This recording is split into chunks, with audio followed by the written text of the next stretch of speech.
Believe it or not, did you know Joe Biden is still president? No. I still can't sort of believe it. Washington Post had a story out yesterday. I think it may possibly be the most delusional story coming from like 5 different angles about how he regrets dropping out of the race. The headline: Joe Biden's lonely battle to sell his vision to American of American democracy. In his presidency's final chapter, Biden has mused about whether he should have handled some decisions differently. One of those being that his decision to drop out. Yeah. In the first place. He's saying he thought he could have beat Donald Trump. It's an easy thing to say. Yeah. You know, I wasn't in the championship game. I lost in the semis, but I would have won the championship game if I'd made this. I'm using it now in fantasy football. Joe Biden, I'm using that exact same excuse. Maybe he's just saying he was better than maybe what he's saying is I was better than Kamala. I had a better chance than Kamala. And who knows? But he did say in the Washington Post, they're saying, he said, Biden and some of his aides still believe he should have stayed in the race, despite the rocky debate performance and low poll numbers that prompted Democrats to pressure him to drop out. Biden and his aides have told people in recent days that he could have defeated Trump. Aides say the president has been careful not to place blame on Harris or her campaign.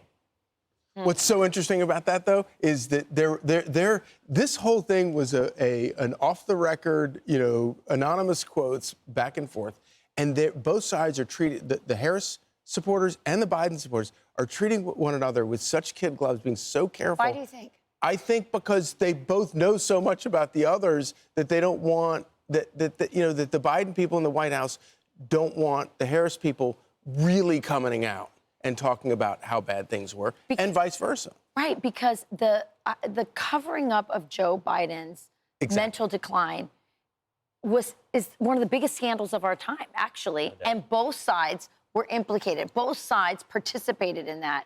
I want to show this clip of Joe Biden at the debate. I think we have a montage. Do we not? Do we not? All right, let's watch that. That $2 trillion tax cut benefited the very wealthy.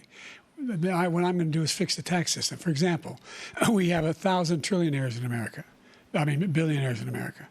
If they just paid 24% or 25%, either one of those numbers, they'd raise $500 million, billion dollars, I should say, making sure that we're able to make every single solitary person eligible for what I've been able to do with the with the COVID.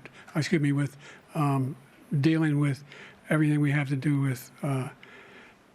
Look, if we finally beat Medicare. Thank you, President Biden. And I'm going to continue to move until we get the total ban on the total initiative relative to what we can do with more Border Patrol and more asylum officers. President Trump? I really don't know what he said at the end of that sentence. I don't think he knows what he said either. Look. Donald Trump won the debate right there. That was the end of it. You like old movies. Is it On the Waterfront or Marlon Brando? I could have been a contender. Yeah. That's right. I could have won, but for that. I'm Steve Doocy. I'm Brian Kilmeade. And I'm Ainsley Earhart. And click here to subscribe to the Fox News YouTube page to catch our hottest interviews and most compelling analysis.